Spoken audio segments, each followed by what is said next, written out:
You have gathered here not merely to hear words, but to allow these words to strike against the hidden chords within your soul. When we speak of the empath, we speak of the one who feels beyond themselves, who bears the weight of another's sorrow as if it were their own. Yet this gift, which appears as a divine sensitivity, becomes also the very chain that binds the soul in invisible servitude. For the empath who does not confront the shadow is not a healer, but a vessel that leaks endlessly, bleeding life into the wounds of others without ever knowing how to tend to their own. You must understand that the shadow is not an abstraction. It is not a poetic flourish, nor an allegory one can conveniently admire from a distance. It is the sum of all that you repress, all that you disown, all that you exile into the caverns of your unconscious, because your conscious self, that fragile edifice called the ego, cannot bear to acknowledge it. The empath, by the very nature of their gift, becomes dangerously vulnerable to this dynamic, for while they can feel the despair and joy of the other, they remain blind to the dark reservoir that surges within their own being. They say, I suffer because I carry the pain of others. Yet, in truth, they suffer because they do not recognize that the pain of others is resonant only because it finds its twin in the depths of their own shadow. I have seen this countless times in the dreams of patients who come to me. A woman dreams of walking through a field where she gathers the wounded birds of the sky. She cradles each one with tenderness, whispering words of comfort, binding broken wings with makeshift bandages. But as the dream progresses, she realizes her arms are bleeding, her body pierced with the very wounds of the birds she tended. The more she heals, the more she bleeds. When she awakens, she tells me with tears in her eyes, this is my life. I am always the one who carries others' wounds. And I tell her, no, this is not your life. This is your shadow revealing itself to you. For in those birds are fragments of yourself you will not claim.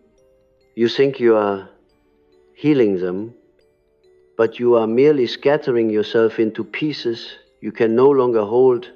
The empath confuses their sensitivity for altruism, but often it is survival.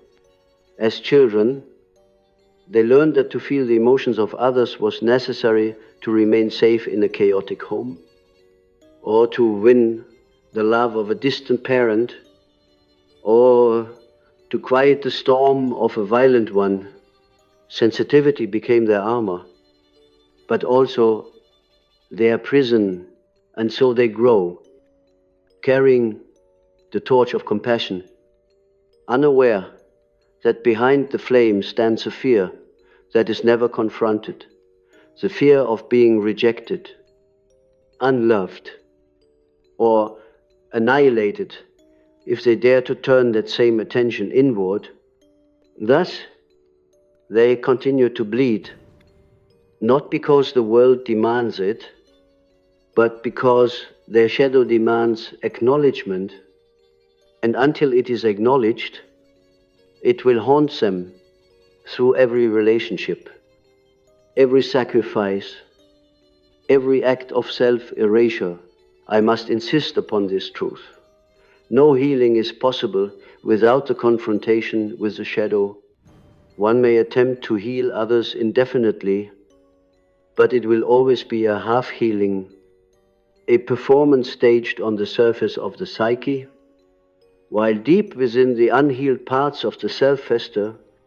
The empaths cannot heal because the archetype of the wounded healer is distorted within them. They identify with the healer but refuse the wound. Yet in myth, The wound is never optional. Jung, the great centaur, could not teach the art of healing until he himself was wounded incurably. His wisdom came not from denying his suffering, but from entering into it so profoundly that he touched the eternal patterns that govern suffering itself. So too must the empath descend into their own shadow. Otherwise, their healing remains a projection, a desperate attempt to cure in another what they cannot bear to face in themselves. Imagine, if you will, the dream of another patient. He sees himself carrying a lantern into a vast cavern. The walls are dripping with black water, and voices whisper from the shadows. He walks further until he comes to a mirror, and in that mirror, his face is not his own. It is the face of every person he has ever pitied, every soul he has ever rescued, every broken figure he has comforted. He tries to wipe the mirror clean, but the faces remain, and suddenly, behind him, the cavern walls collapse, and he is buried beneath the weight of all these forgotten fragments. He awoke trembling, unable to breathe. And when he told me his dream, I told him, "You have built your identity upon the suffering of others, but you have not yet faced the truth that their suffering is a reflection of your own. The mirror will not clear until you dare to look into it fully, to see your own darkness staring back." The empath healing begins the moment they cease running from the mirror. It is not an easy moment. It feels like betrayal, as though turning inward is abandoning the world they vow to save. Yet, paradoxically, until they turn inward, their service to the world is poisoned by hidden motives. They give not only out of love, but out of fear. They rescue not only out of compassion, but out of desperation to avoid their own pain. And those they help, though they may never speak it, feel the undertow of this unacknowledged shadow. Healing born from shadow carries with it the seed of resentment, of exhaustion, of martyrdom.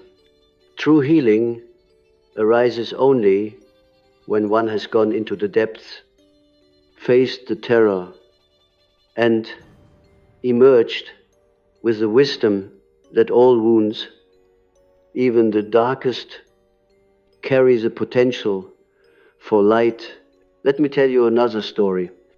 A man who prided himself on his empathy came to me, exhausted, burned out, unable to sleep.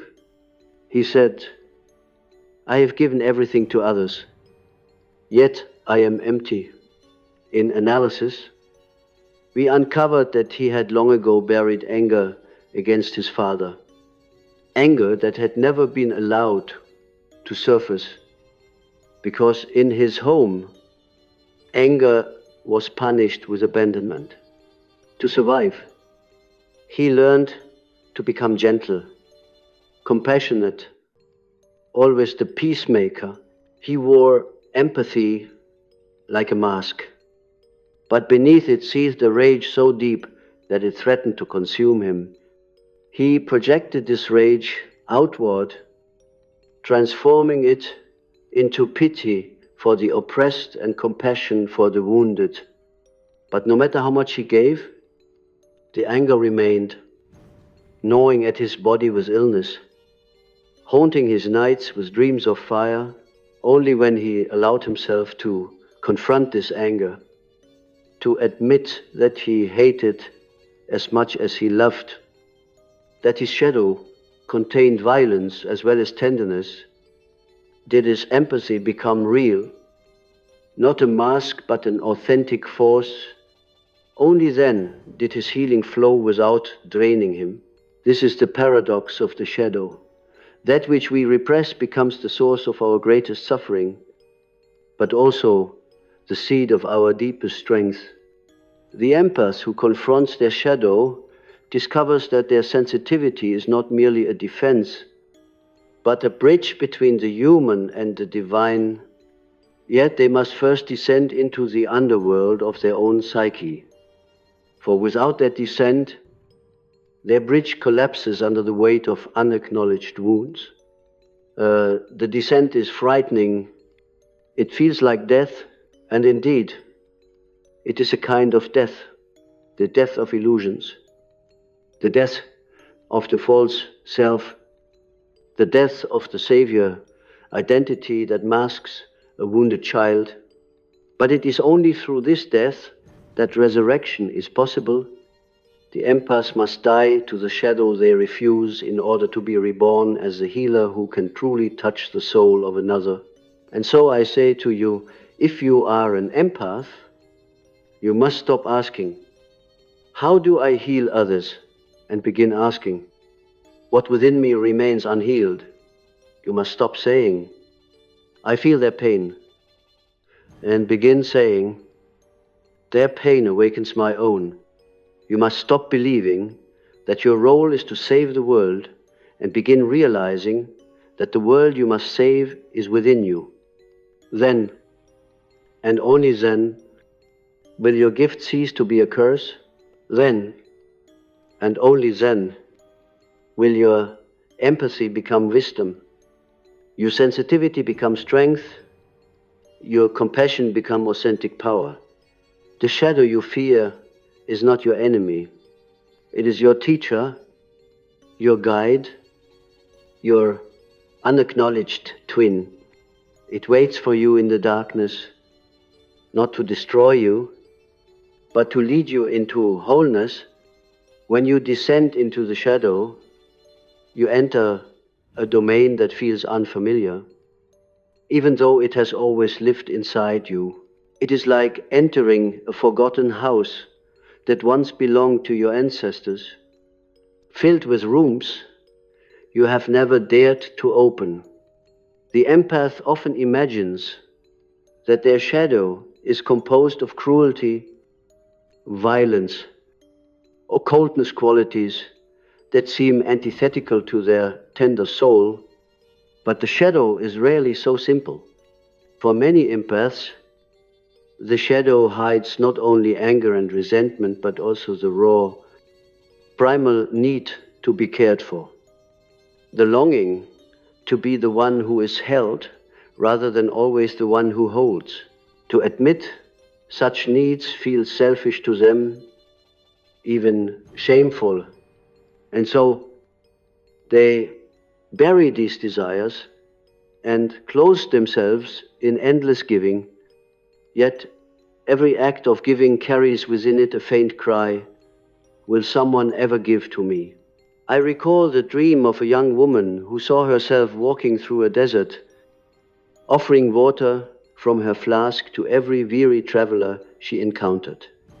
Each time she gave, her flask refilled miraculously, until at last she stumbled upon a child who sat crying by the roadside. When she offered the flask to the child, no water came forth. She shook it desperately, but it was dry. She fell to her knees and sobbed, realizing she had nothing left to give. The dream ended there. When she told it to me, she wept with shame, as though her failure to provide in the dream revealed her unworthiness. But I explained to her, no, the dream reveals the truth, that you too are thirsty. You cannot quench the thirst of another until you admit that you yourself need the water of life. The child in the dream was her own inner child, long neglected, pleading for recognition. The shadow had spoken, and she mistook it for failure, when in fact it was a call to healing. The empath resists this confrontation because it disrupts their identity. To be the strong one, the healer, the endless well of compassion. This has become their role in the play of life. But the unconscious does not care for roles. It longs for wholeness. And wholeness demands that the rejected child, the buried anger, the unacknowledged need all be invited into consciousness. Wholeness is not perfection. It is not light without darkness. It is the marriage of opposites, the reconciliation of contradictions. Until the empath accepts that they are both healer and wounded, giver and needy, light and shadow, they remain divided, and division breeds suffering. Consider the archetype of the martyr, which so often haunts the empath. The martyr believes that suffering for others is noble, that self-erasure is holiness. But behind the martyr is often the unspoken hope that their sacrifice will finally be seen, finally be honored.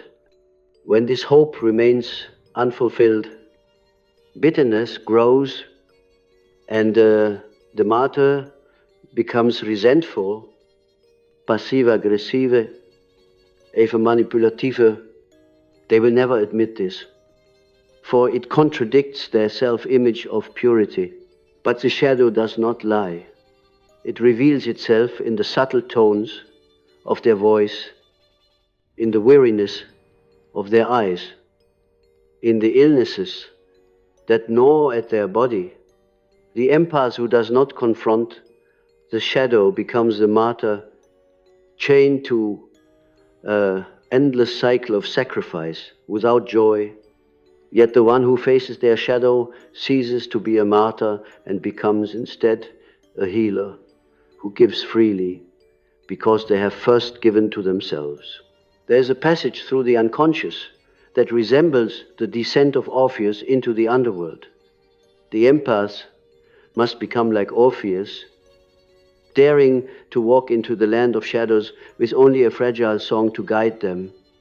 And as Orpheus sought to rescue his beloved, so must the empath seek to rescue the beloved. They have abandoned themselves. But here lies the danger. Orpheus failed because he looked back too soon, had doubted, and doubt brought loss. Likewise, the empath who enters the shadow must not look back with nostalgia for their old identity as the eternal giver. They must walk forward with faith, even when the way is dark, even when no reward appears. For only by persisting in this descent do they discover the treasure hidden in the depths, the knowledge that to be whole is to embrace the fullness of life, not merely the half that flatters the ego. I once worked with a man whose dreams were filled with wolves. At first, the wolves terrified him. They chased him through forests, surrounded him in the snow, their eyes glowing with feral hunger. He always awoke, drenched in sweat. But gradually, through analysis, we uncovered that these wolves were not mere enemies. They were his own instincts, his own wildness, which he had suppressed for decades in his attempt to be gentle, kind, endlessly accommodating. As a child, he had been told his anger was dangerous, his strength was too much, his desires were shameful. So he buried them and became the perfect empath, attuned to everyone else's needs, but blind to his own. The wolves rose from the unconscious to demand recognition. When he finally turned to face them in his dream, they no longer attacked.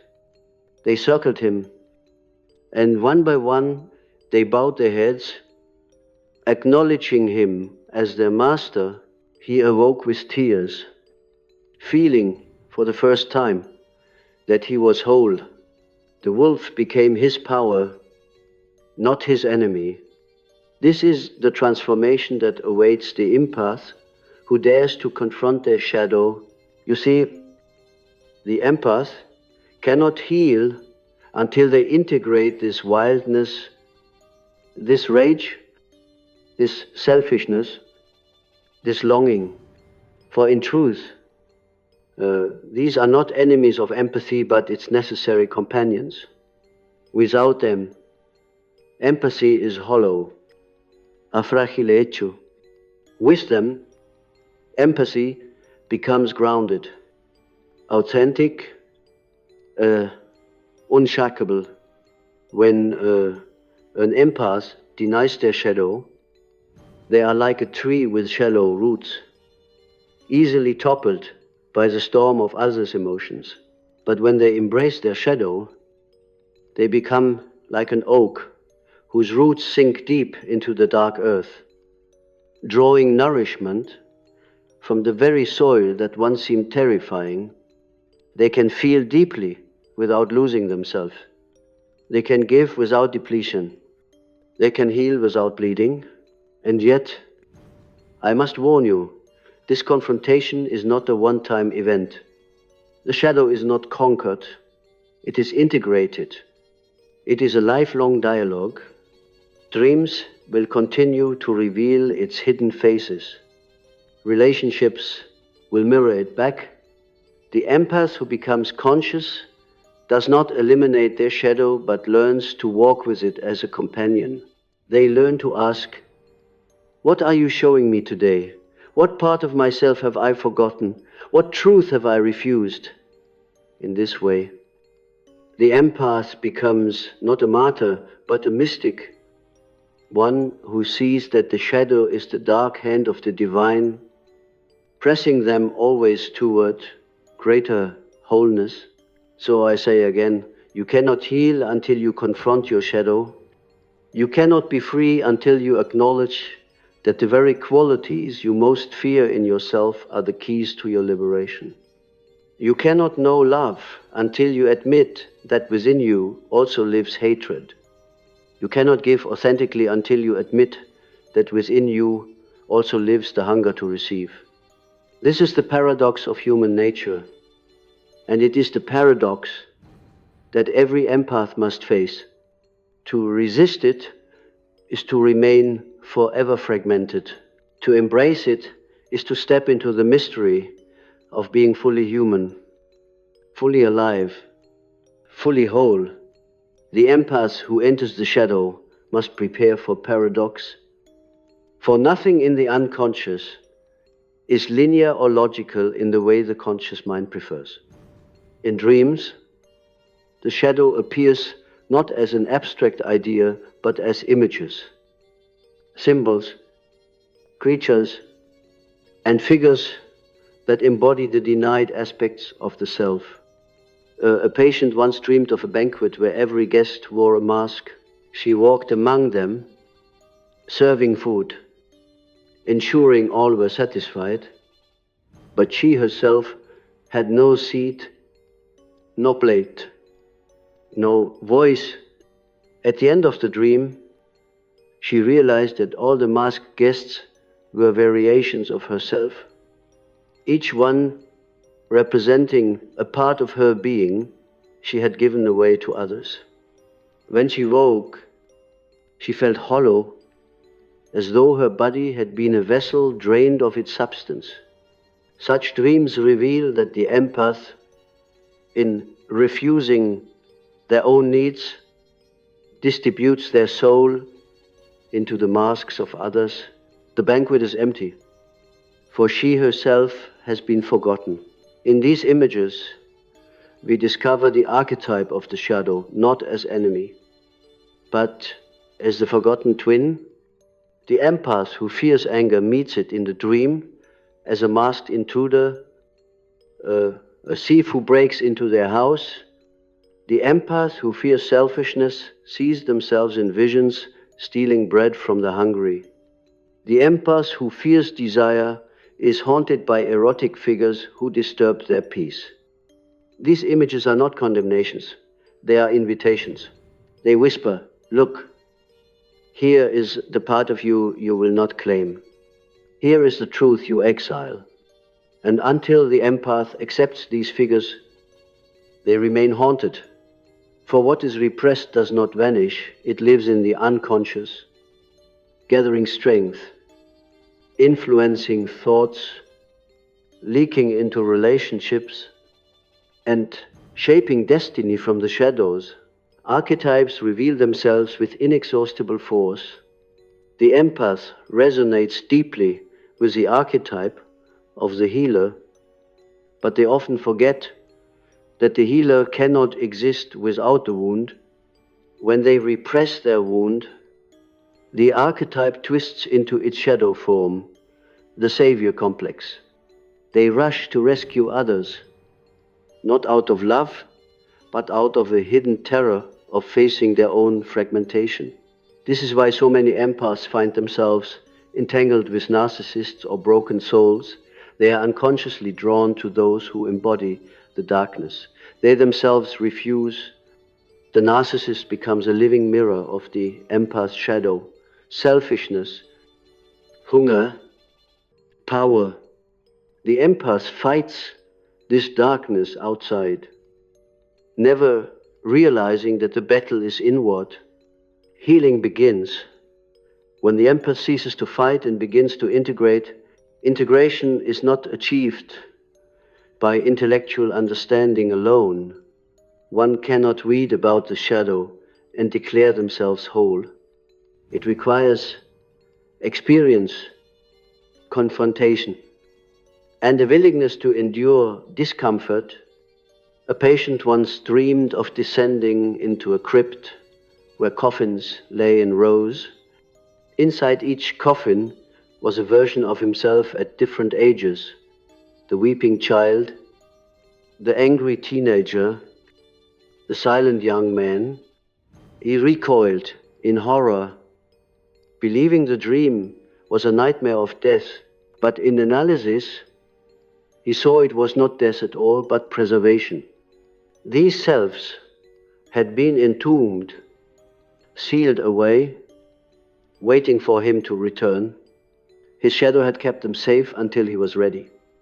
Integration meant opening the coffins, not to bury them deeper, but to welcome them back into his life. Only when he embraced the weeping child, the angry teenager, the silenced young man, did he begin to feel alive. The empath, too, must open the coffins of their inner crypt, facing the selves they abandoned in their pursuit of endless giving. You may feel resistance as you hear these words. The empath resists because to turn inward feels dangerous, even immoral. If I focus on myself, am I not selfish? If I allow my anger, am I not destructive? If I claim my need, will I not drive others away? These are the fears the shadow whispers, but they are illusions. For selfishness, when integrated, becomes self-care. Anger, when acknowledged, becomes boundary. Need, when accepted, becomes intimacy.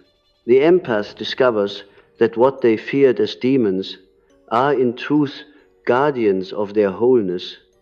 Without them, empathy is a wound. With them, empathy becomes wisdom. Consider the symbol of the serpent, feared in many traditions, yet always carrying ambivalence. The serpent sheds its skin, a symbol of renewal. It descends into the earth, a symbol of the unconscious. For the empath, the serpent often appears in dreams as threat, coiled and hissing. But when approached, it offers transformation. A woman once told me of a dream where a serpent bit her hand. She awoke terrified, but upon reflection, she realized the bite-marked initiation. The serpent was forcing its venom into her, awakening a strength she had denied. She had always avoided conflict, always yielded to others. But after this dream, she began to assert herself, trampling at the first. Then, with growing confidence, the serpent was her shadow, insisting that she no longer abandon her own power. So too must the empath accept the serpent within, not as poison but as medicine. The confrontation with the shadow transforms relationships. The empath who has not integrated becomes entangled, enmeshed, drained. They mistake absorption for love, pity for compassion, sacrifice for connection. But when they face their shadow, love changes. It is no longer a desperate attempt to fill their emptiness, but a mutual exchange. They can stand before another without dissolving, without rescuing, without bleeding. They can feel deeply while remaining rooted in themselves. This is true healing. For in healing themselves, they cease to perpetuate cycles of dependency and begin to awaken authenticity in others. Yet I must caution, integration is not the end of struggle. The shadow remains, for life is never complete. Each stage of growth brings new depths, new shadows. The empath who integrates anger will later meet envy. The one who integrates need will later confront jealousy. The unconscious is infinite, and the journey is unending. But this is not cause for despair. It is the mystery of existence. To live is to be in dialogue with the shadow. To heal is to accept that wholeness is not a static state, but a continual becoming. And here lies the mystical truth. The shadow is not merely personal. It is also collective. When an empath heals their shadow, they are not only liberating themselves, but also touching the archetypal wound of humanity. They carry within them the pain of the world. And by confronting their own darkness, they offer the world a mirror of hope. This is why the empath's journey is sacred. Their sensitivity is not an accident, but a calling. But the calling is not to endless martyrdom, it is to wholeness. And through wholeness, to authentic service. Only by facing their shadow can they embody the archetype of the true healer. The one who gives not out of compulsion but out of abundance, who heals not by escaping their wounds, but by transforming them into wisdom. The journey of the empath toward healing is a journey of descent and return. Descent into the dark rivers of the unconscious, into the caverns where the shadow resides, into the crypts where forgotten selves lie waiting, and then return to the surface, carrying not merely wounds but treasures.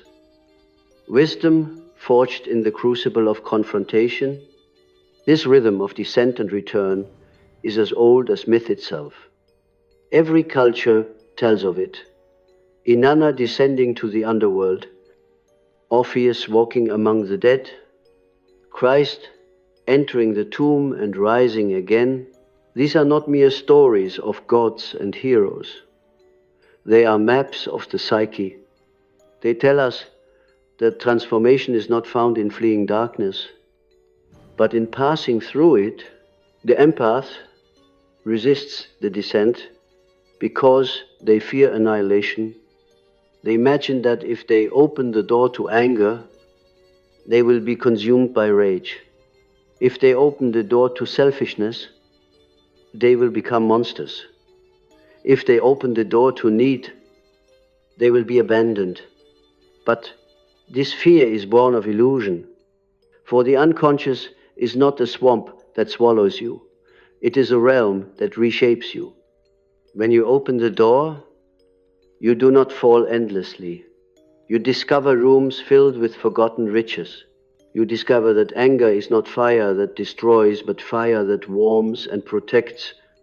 You discover that selfishness is not cruelty, but the boundary that guards the sacred temple of your being. You discover that need is not weakness, but the opening through which love flows. The annihilation you fear is not of your true self, but of the mask you have worn too long. And once the mask is gone, what emerges is not a diminished being, but the whole one. The empath becomes something greater than merely a sensitive soul. They become an alchemist of the psyche, one who can transmute darkness into light, wounds into wisdom, death into rebirth. They discover that healing is not giving endlessly until one collapses, but standing firmly in the paradox of being both wounded and whole, both human and divine. In this paradox lies the mystery of life itself. I have witnessed this transformation in those who dare to face the shadow. One woman who had always sacrificed for others came to realize, through dreams of locked rooms, that she had exiled her own creativity. She had been a painter as a child, but abandoned it to please her family. Her shadow appeared as a bitter, neglected figure holding brushes in her dreams, demanding recognition. When she finally took up painting again, her empathy changed. She no longer gave out of exhaustion, but out of joy. Her art became her offering, and her presence healed others, simply because she lived authentically. This is the essence of shadow work, not to destroy the old self, but to reclaim what was hidden, to bring it into the light where it can live and breathe. Another patient, a man who had always feared his aggression, dreamed of standing in a battlefield. He carried no weapon and trembled before the warriors around him. At last, he took up a sword, lying at his feet, and discovered it was not a weapon, but a staff of light. In the dream, he struck the ground, and the earth itself shone with fire. He awoke with tears, realizing his aggression was not violence, but power, the power to set boundaries, to protect, to assert his place in the world. When he integrated the shadow, he no longer felt drained by the needs of others. He could say no without guilt, yes without fear. His empathy became strong, no longer fragile. He had found his sword of light.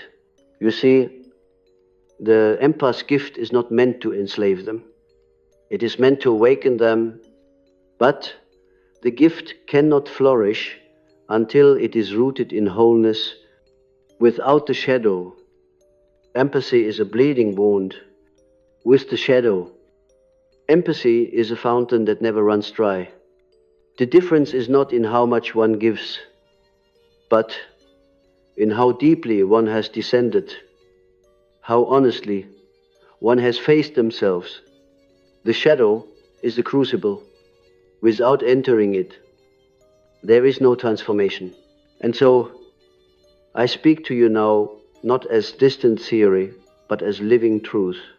If you feel yourself drained by others, if you feel consumed by their suffering, if you feel lost in the endless tide of emotion, it is because you have not yet turned to face your own darkness. Do not fear it. Do not flee it. Walk into it as you would walk into a sacred temple. Light your lantern and descend. There you will meet figures that frighten you, your rage, your envy, your selfishness, your grief. Greet them as old companions. Ask them what they have carried for you all these years. Listen, and you will hear the voice of your soul speaking through them. They are not your enemies. They are the guardians of your wholeness. When you return from this descent, you will discover that you no longer heal from emptiness, but from fullness. You will discover that your empathy no longer drains you, but energizes you. You will discover that relationships no longer consume you, but nourish you. You will discover that your sensitivity is not a curse, but a power. Not because you avoided your shadow, but because you embraced it. This is the transformation every empath longs for. Whether they know it or not, it is the journey from martyr to healer, from victim to alchemist, from fragmented soul to whole being.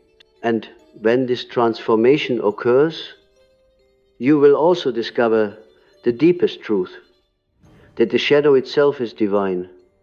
The darkness you feared is not absence of God, but another face of God. The wounds you denied are not obstacles to love, but the very portals through which love enters. The serpent you resisted is not poison, but wisdom. The underworld you feared is not hell, but the womb of rebirth. To confront the shadow is to confront God in disguise, and to emerge knowing that even in darkness, the divine is present. This is the ultimate healing, to know that you are both light and dark, both human and divine, and that in this union lies the wholeness you have always sought. So I leave you with this. Do not ask how to escape your shadow. Ask instead how to embrace it. Do not ask how to silence your wounds. Ask what they are teaching you. Do not ask how to avoid descent. Ask how to walk into it with courage. For when you do, you will discover that healing is not the absence of suffering, but the transformation of suffering into wisdom.